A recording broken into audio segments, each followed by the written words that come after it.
That one is wild. She kicked him out. And then, girl, you think that he ain't doing it behind your back? He probably got the volume on mute, looking at the door, trying to get it in while you looking at the door. Like, she about to come. Like, you want that? Y'all okay with that? No.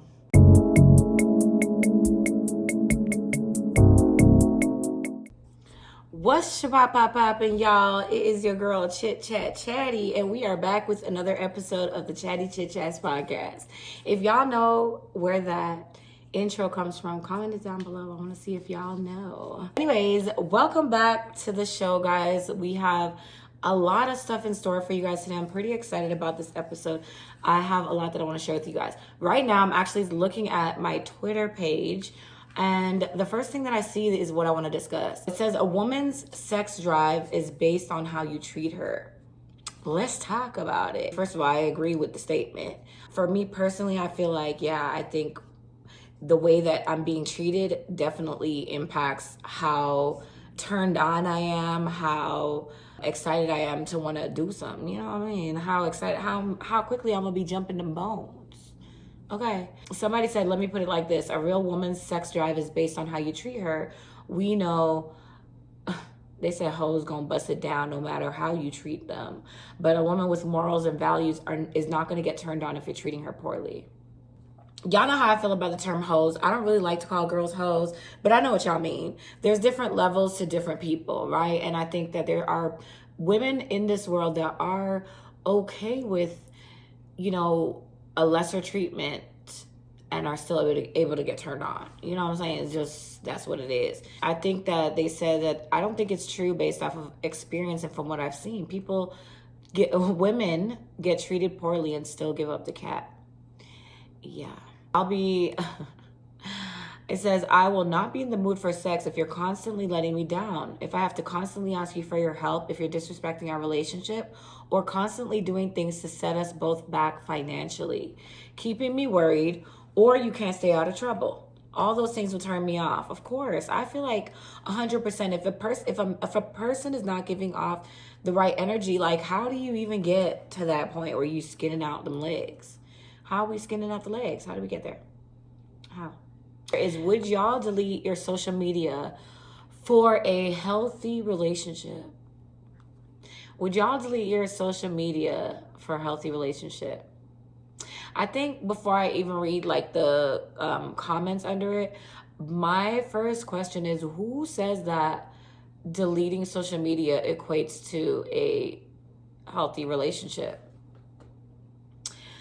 Because there could be other factors, like, you know what I'm saying? I feel like, that was my first question, is like, if your relationship is healthy, then is social media a problem? Why is social media a problem if you have a healthy relationship?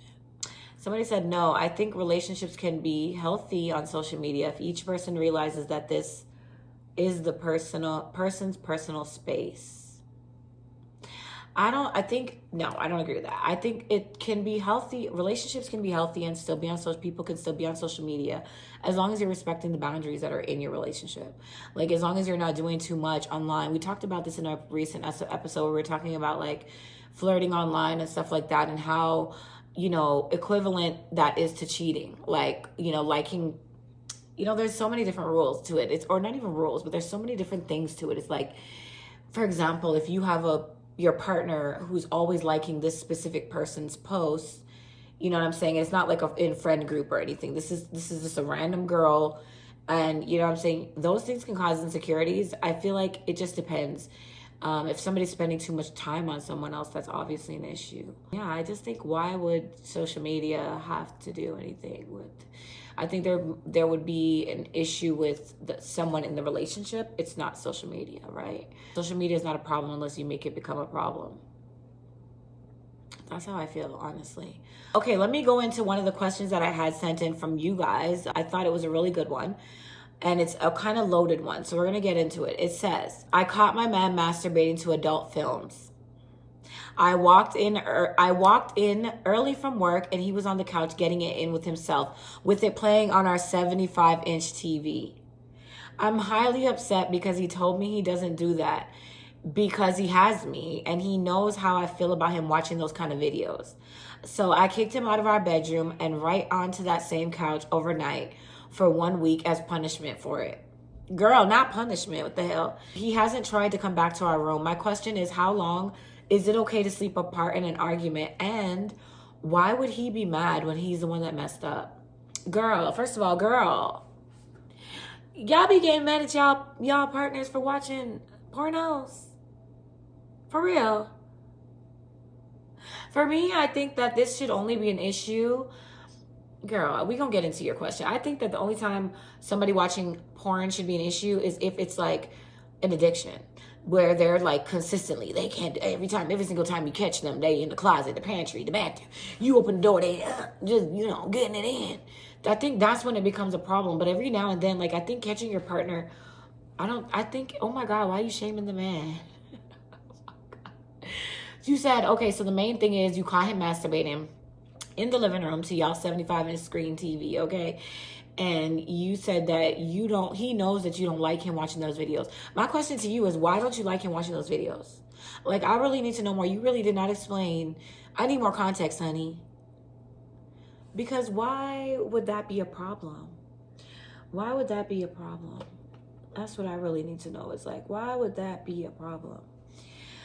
Okay, so the next thing you said is you kicked him out of your bedroom and right onto the same couch that he was doing it on, okay, for overnight, for 1 week as punishment. So for a week, for 7 days, the man is under punishment for touching himself. Wow. Wow. Let me take a little sip of my orange Gatorade for that. Honestly. Because, girl, I have a big issue when people try to control another person's body. At the end of the day, your partner's going to do what they want to do. And I think, like, this is not cheating. This is not cheating. This is not cheating. Again, I think, like, if we're talking about an addiction, that's different, where it's, like, consistent. Just that's what it is all the time.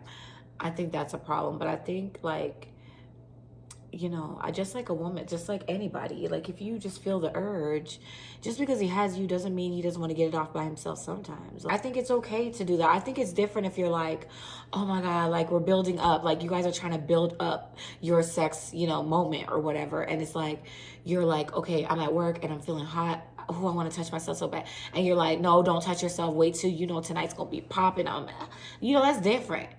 But like, if you're just talking about randomly, you just come home.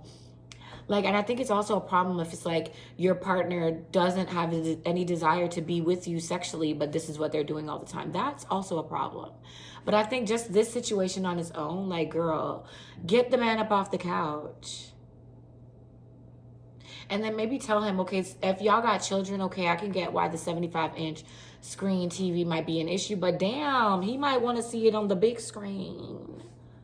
Okay, a little bit more detail, a little bit more vivid. What's the problem? I'm just saying, I don't know. I know there's a lot of women that have issue with, because I actually had a client who told me this similar situation where she doesn't like her partner watching adult films, mostly because of the fact that he likes to watch videos that represent women that don't look like her.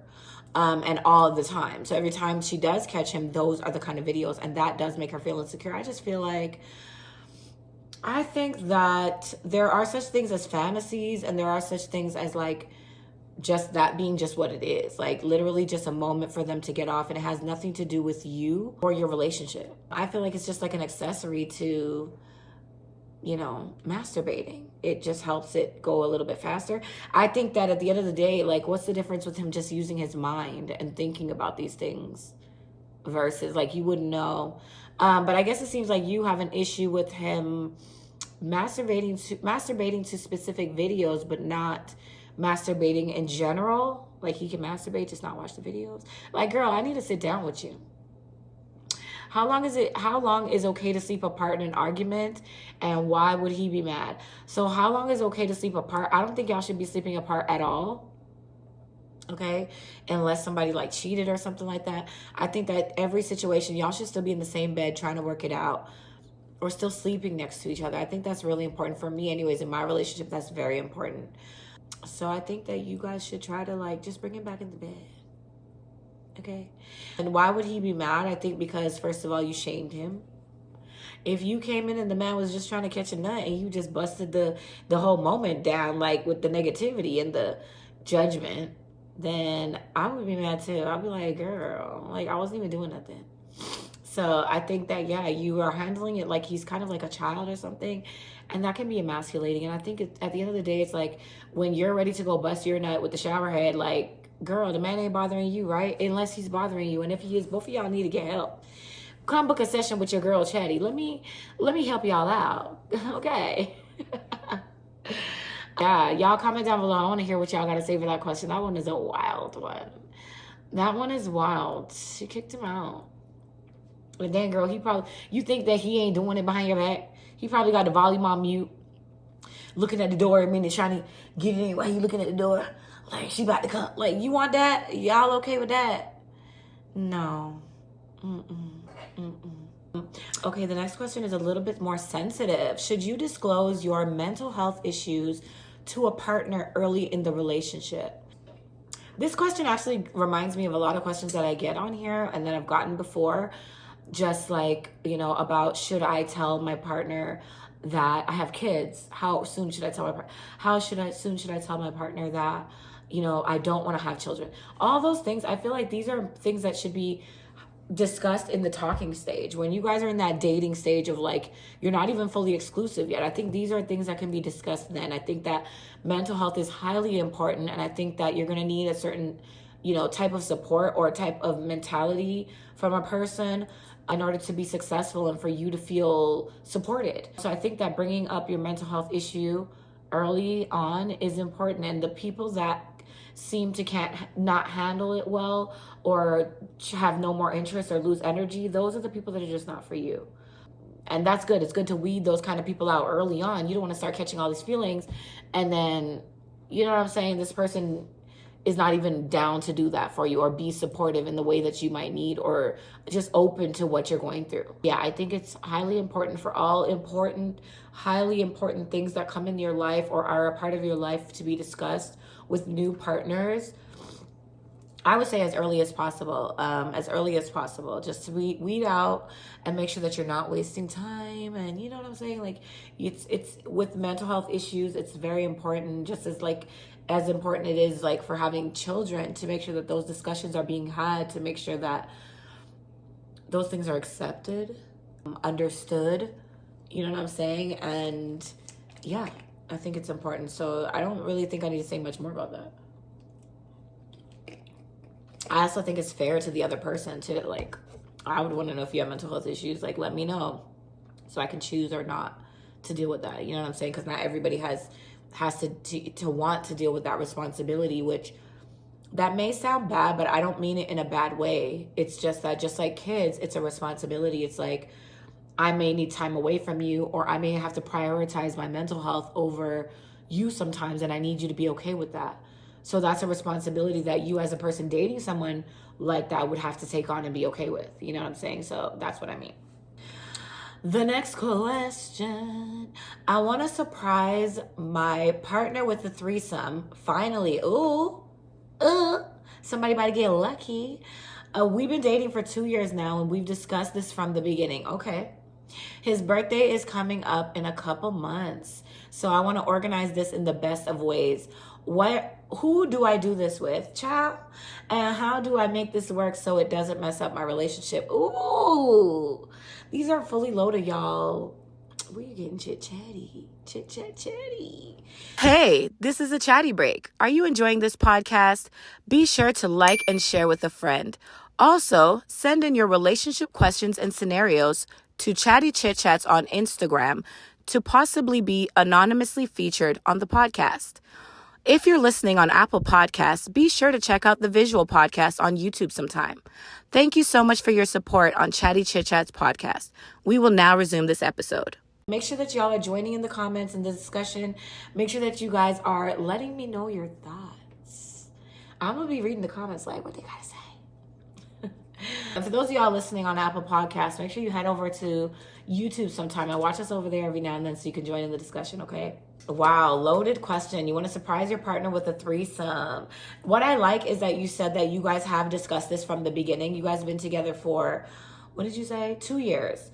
So you guys have been together for 2 years now. You've had your time together, and during that 2 years, there has been discussions from the beginning about having a threesome. So I'm gonna take that to mean that you're the one bringing the question in here. So you're clearly okay to do this. You said his birthday. Okay, so it's a man. So I'm assuming you're a girl. I would just assume. His birthday's coming up in a couple months. I want to organize in the best ways. Who should I do this with? So the next question is, who should you do this with? Who should you do this with? Definitely not somebody in your circle. Definitely not somebody too close to home. I have had this question in the past. Okay, so one of my answers for this, I think the best thing to do is, like, if you're able to, go out of country. If you can go out of state, out of country, I feel like out of country is probably best. If you can't go that far, go out of state, out of province or whatever. And the reason for that is just because it's far from home. You're not going to run into this person in the grocery store. You're not going to, you know what I'm saying? Especially if you're not trying to have like a new situationship. You're just trying to have a one night threesome, birthday, little shabam for your man. Right? So you don't want it to become something where more communication or more contact than needed, because that's not a good feeling, especially if you don't want that. I think the next question is, how do you make this work without messing up your relationship? I think making sure that you guys set clear boundaries. This podcast, I feel like every single episode or every single question, the answer somehow comes back to communication and chit-chatty. Get chit-chatty with your man, and you guys sit down and discuss boundaries, things that would make you uncomfortable, things that would make him uncomfortable, and like how far you guys are really okay to go with this. And then discussing, like, you know, what kind of person that looks like who could this person look like, what is the type that you guys are looking for, and all the other details that will come along with it. There's a lot. Making sure that there is protection. Y'all don't want no threesome babies, okay? I think those are going to be the basics for like making sure that it could work. I think making sure the fact that you guys have already kind of discussed this and been discussing it is huge. I think that's the biggest green flag for me. I think a red flag would have been like, you guys just started discussing this like a couple weeks ago and you're ready to go into it now. I feel like you need to really be sure about a decision like to bring someone else into your relationship. It could be very spicy and fun, but I also feel like it could be very dangerous and risky. So be careful. But have fun, and happy birthday to your boo thing. He don't even know he about to get it in. Okay, I wonder if he can handle it. Let's get into the next question. Make sure y'all are getting chit-chatty in the comments, y'all. Let's get into it. So the next question is it ethical to have a romantic relationship with a coworker? I've been there, done that, child. My wife is actually the product of an unethical romantic relationship. No, I'm just joking. It wasn't unethical. We didn't have any HR rules, or there was no like policies or regulations against like dating a coworker. At the time I met my wife, I was a team leader in a call center, and she was somebody that was on my team.